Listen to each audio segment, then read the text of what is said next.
sagunging dumadi. Pemirsa dimanapun Anda berada, ketemu kembali dengan Kilamong Putro. Salam budaya warisan Nusantara. Pemirsa, sekarang saya berada di Padepokan, di hutan Gambang Sejati. Di tempat ini saya akan menerangkan tentang hal-hal yang berkaitan dengan kapitayan. Pemirsa, perlu diketahui bahwa setiap penganut kapitayan harus mempercayai tentang 8 hal. 8 hal itu dirangkum dalam Hasta Ugeman Kapitayan. Hasta artinya 8, ugeman artinya sesuatu yang harus dipegang teguh. Kapitayan adalah penganut kapitayan. Ingkang angka kaping sepisan, percaya anane Sang Hyang Tunggal. Ingkang angka kaping kalih, percaya anane Prakerti. Ingkang angka kaping 3, percaya anane Gusti utawi Cahya Mulya. Ingkang angka kaping 50, inggih menika percaya anane Sukma Sejati. Ingkang angka kaping gangsal, percaya anane Daya-daya Kapetengan. Ingkang angka kaping 6, inggih menika percaya anane Gatra Kapetengan. Ingkang angka kaping 7, percaya anane Karmapala. Lan angka ingkang kaping 8, inggih menika percaya anane Samsara. Menika karangkum Hasta Ugeman Kapitayan. 8 kepercayaan kapitayan. Pemirsa dimanapun Anda berada, adapun aplikasi dari kepercayaan tersebut diwujudkan dalam Dasa Dharma Laku Utama. Dasa Dharma Laku Utama ingkang angka kaping sepisan inggih menika manembah marang Sang Hyang Tunggal. Ingkang angka kaping kalih inggih menika memayu hayuning buwana. Ingkang angka kaping 3, asih marang sapada titah. Ingkang angka kaping 50, marwat marang pertiwi. Ingkang angka kaping gangsal, bekti marang wong tuwa. Ingkang angka kaping 6, inggih menika manekung babar jati diri. Ingkang angka kaping 7, rukun agawe santosa. Ingkang angka kaping 8, mulat sarira hangrasa wani. Ingkang angka kaping 50, inggih menika hambek Parama Marta. Ingkang angka kaping 11, satriya panandita. Pemirsa dimanapun Anda berada, itulah 10 aplikasi perilaku laku utama orang-orang kapitayan yang dirangkum di dalam Dasa Dharma Laku Utama. Oleh sebab itu, pemirsa dimanapun Anda berada, akan saya terangkan satu persatu apa yang ada di dalam Hasta Ugeman Kapitayan. Yang pertama, percaya anane Sang Hyang Tunggal.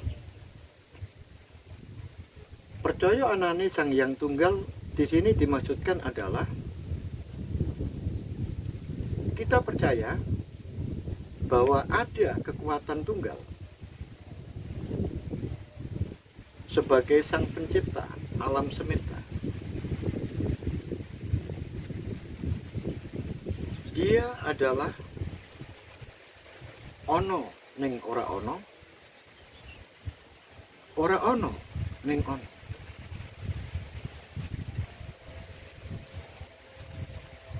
Nah, ini adalah disebut dengan Sang Hyang Tunggal.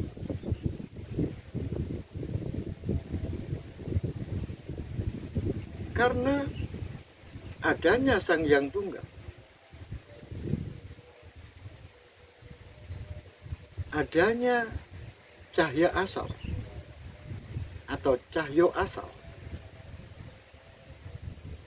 merupakan dimensi yang tidak terbatas, dimensi yang luas tanpa batas, dimensi dengan energi yang luas tanpa batas. Oleh sebab itu, dengan dimensi-dimensi yang tanpa batas itulah Sang Hyang Tunggal ini adalah Tuhan kasih semesta,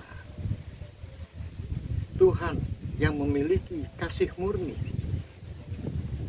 Tuhan yang memiliki kekuasaan yang tiada batas. Itulah yang disebut dengan percaya anane Sang Hyang Tunggal, yang tidak lain adalah Sang Hyang Suwung atau Sang Hyang Toyo. Pemirsa dimanapun Anda berada, yang kedua, percaya anane prakerti. Yang dimaksud prakerti di sini adalah kekuasaan yang tidak terbatas, daya cipta yang tidak terbatas, ilmu dari Sang Hyang Tunggal ini yang tidak terbatas, merupakan kumpulan dari cahaya asal yang ada di dalam cahaya asal itu sendiri, membentuk sebuah energi yang tiada tanding, energi yang luar biasa. Kemudian melakukan percikan-percikan atas dasar kehendak, atas dasar ilmu yang dimiliki oleh Sang Hyang Tunggal. Maka keadaan yang seperti ini adalah sebuah proses di mana terciptanya seluruh makhluk, terciptanya jagat raya. Maka semuanya itu berada dalam ilmu yang dimiliki oleh Sang Hyang Tunggal dalam sebuah prakerti. Sehingga prakerti ini merupakan awal kejadian dari semua makhluk, awal kejadian dari alam jagat raya ini. Pemirsa dimanapun Anda berada, yang ketiga, percaya anane Gusti atau yang disebut dengan Cahyo Mulyo, ada yang menyebut dengan Semar, ada yang menyebut dengan Dewa Ruci. Itu sama. Jadi Kapitayan ini mempercayai adanya Gusti. Gusti itu adalah guru sejati. Guru sejati ini berasal dari Cahyo Mulyo, yaitu pancaran dari cahyo asal yang berada di prakerti,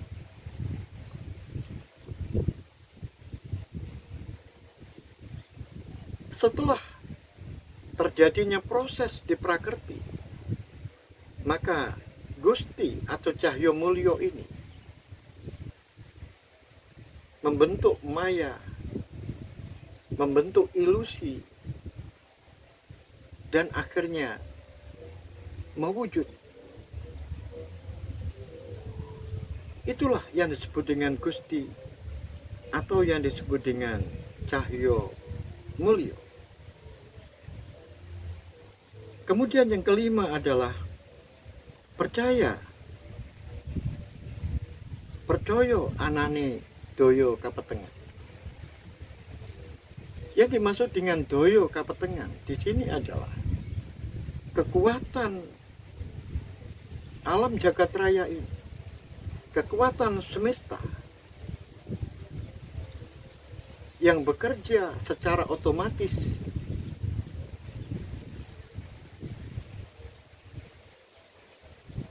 atas dasar energi-energi yang dikeluarkan, atas dasar kekuatan-kekuatan yang semua sumbernya berasal dari prakerti, dan prakerti sumbernya berasal dari cahyo asal. Percaya adanya doyo kapetengan di sini adalah percaya adanya kekuatan besar, kekuatan semesta, energi semesta yang sungguh sangat luar biasa, yang bekerja secara otomatis,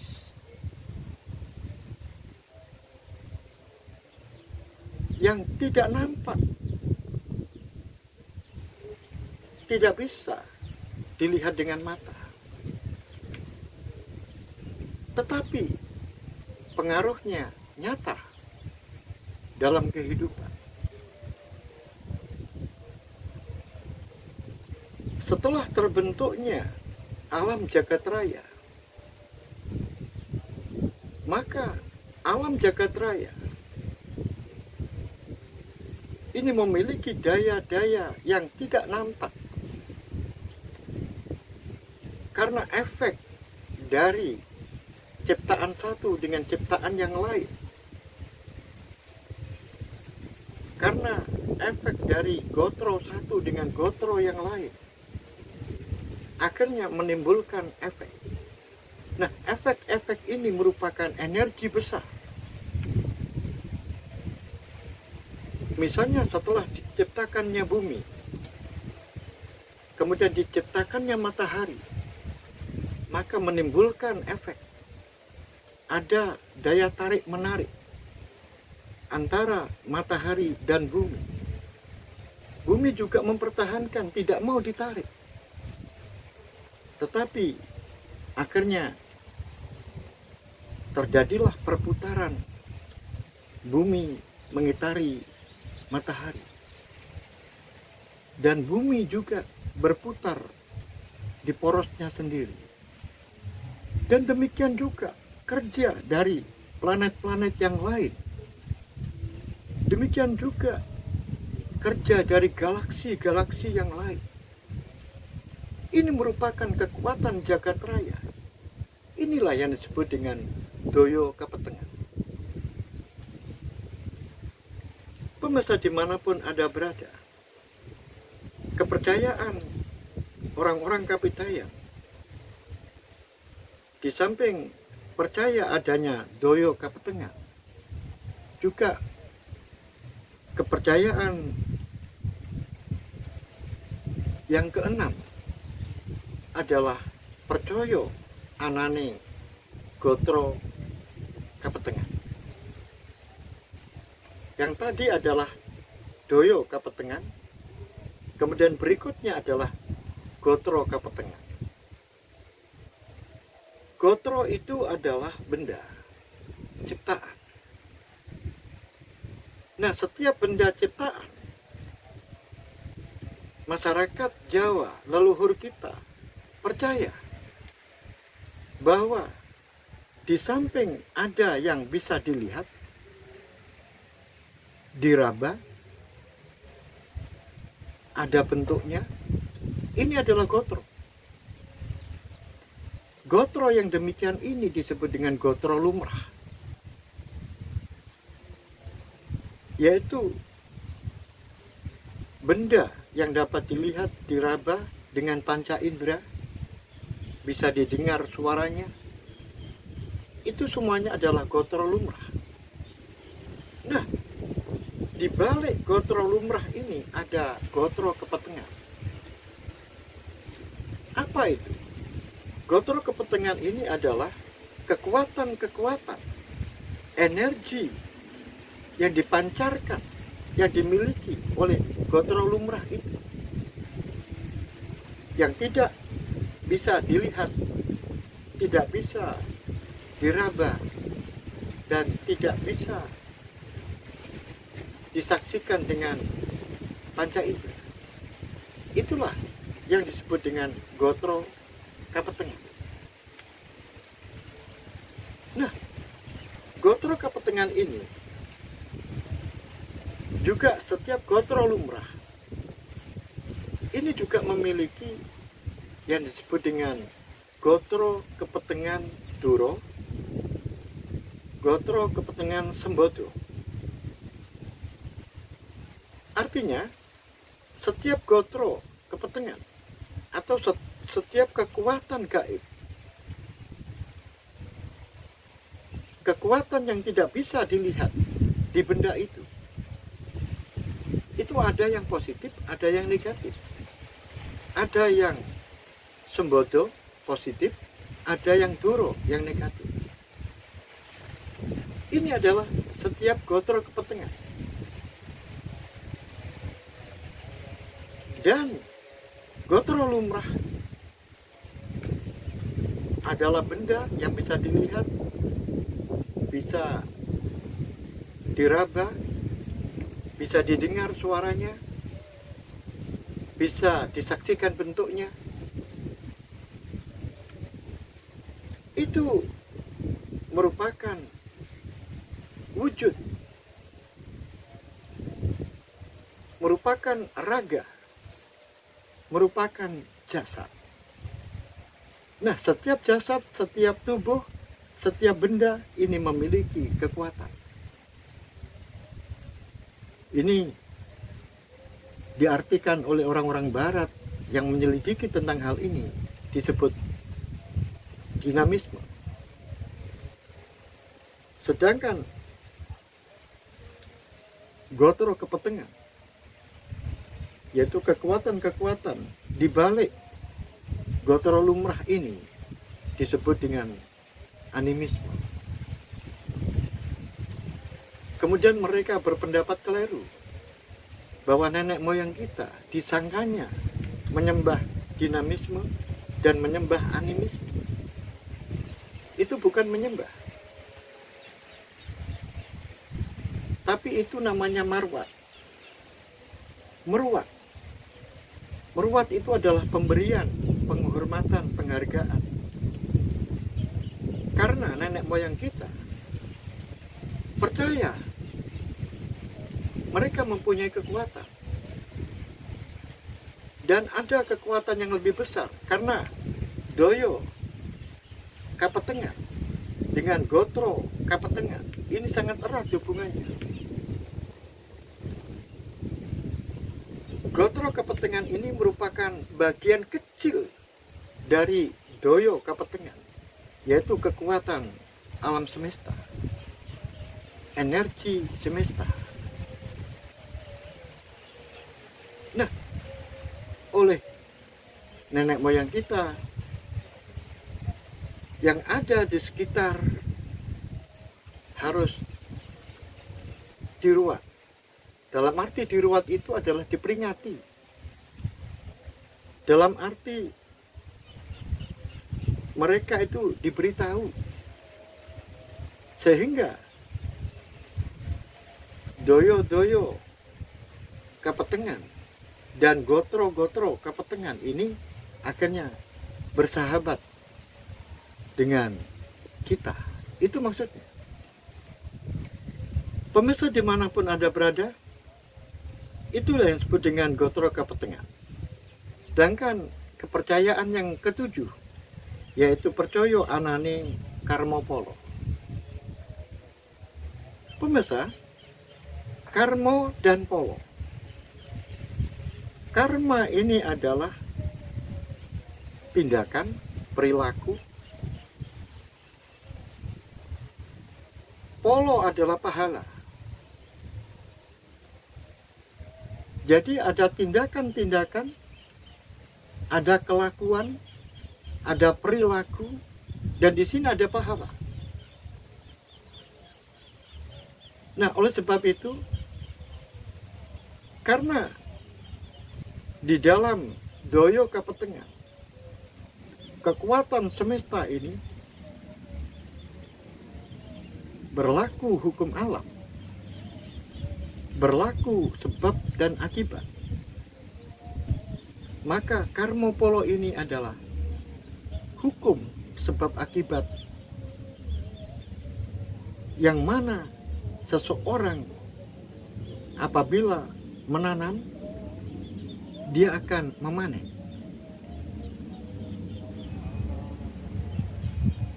Apabila dia menanam kebaikan, maka pada suatu saat nanti akan memanen kebaikan. Sopo sing nandur bakal ngunduh. Sebaliknya, kalau menanam keburukan, maka pada suatu saat nanti dia akan menerima balasan, yaitu memanen keburukan.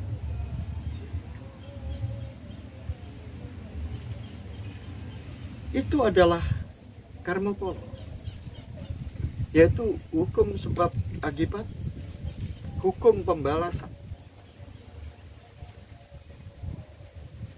Yang baik akan dibalas baik,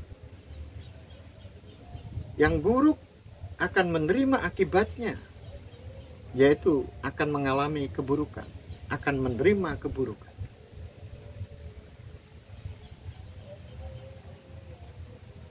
Pemirsa dimanapun Anda berada, itulah karma pala. Kemudian, di dalam kapitayan itu, orang yang melakukan kesalahan tetap selamanya adalah salah. Karena apa? Waktu itu tidak bisa berjalan mundur. Kalau sudah melakukan kesalahan, ya sudah, dia berarti salah.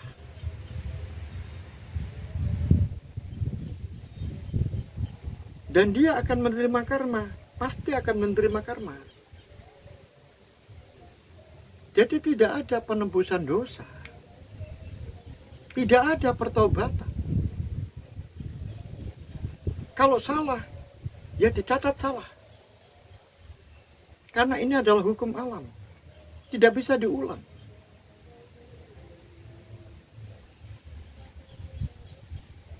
Hukum alam itu adalah disiplin. Nah, dosa itu atau kesalahan itu bisa diampuni, itu hanya kepada manusia. Tetapi hukum alam masih tetap berlaku. Tidak sebab diampuni oleh seseorang, kemudian orang itu tidak menerima hukum karma. Tidak. Hukum karma tetap berjalan. Sedangkan hukum sesama manusia sudah selesai. Karena saling memaafkan. Jadi tidak ada penembusan dosa. Tidak ada pertaubatan. Yang ada adalah memperbaiki perilaku. Yang ada adalah sadar atas kesalahannya, kemudian memperbaiki diri agar tidak salah lagi. Nah, dengan kita melakukan perbaikan-perbaikan di dalam perilaku selanjutnya, berarti kebaikan-kebaikan yang dilakukan kemudian itu lebih bagus maka nilainya juga akan lebih bagus, sehingga bisa menutupi dosa-dosa kesalahan yang lalu. Tetapi apakah dosa-dosa itu akan hilang? Tidak akan hilang. Walaupun seberat debu pun tidak akan pernah hilang, tetap menempel. Cuma tertutupi oleh perbuatan-perbuatan yang baik selanjutnya, sehingga nampak tidak kelihatan.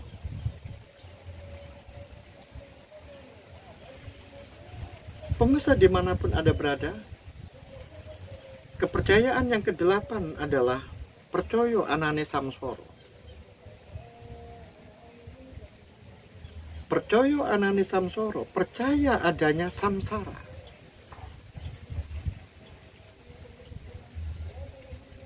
Kapitayan itu percaya bahwa kita itu dibatasi ruang dan waktu. Setiap orang itu dibatasi waktunya. Tidak selama-lamanya hidup. Keterbatasan waktu inilah yang menjadikan pada suatu saat akan rusak. Pada suatu saat akan mati jasadnya. Nah, ketika manusia ini sudah habis masa waktunya di dunia,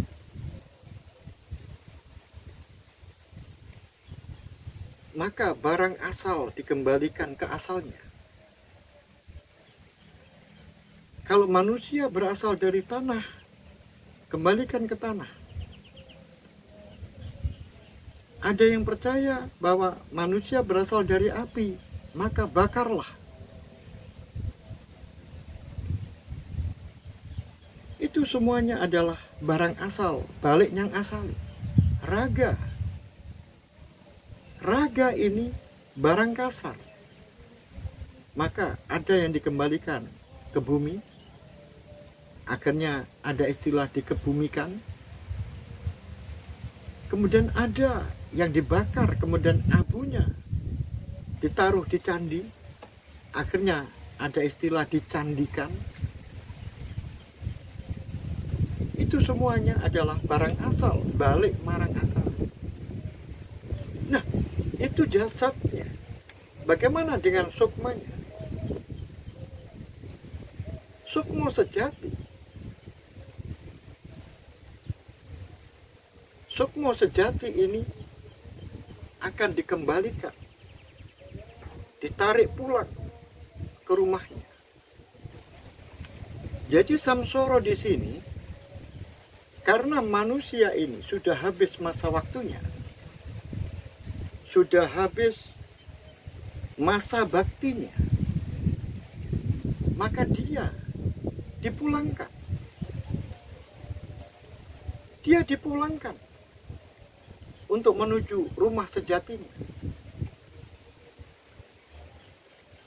Rumah sejatinya itu tidak lain adalah dikembalikan pada prakrti.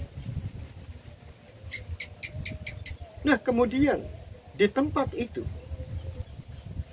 maka sukma sejati yang membawa dharma, membawa dosa, membawa apa saja yang pernah dilakukan di bumi loko, maka di sana dia mempertanggungjawabkan.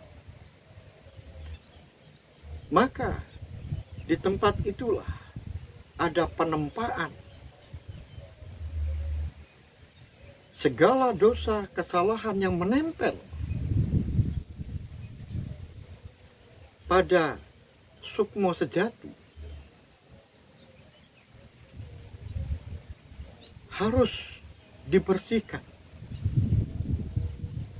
Harus dibersihkan sampai murni.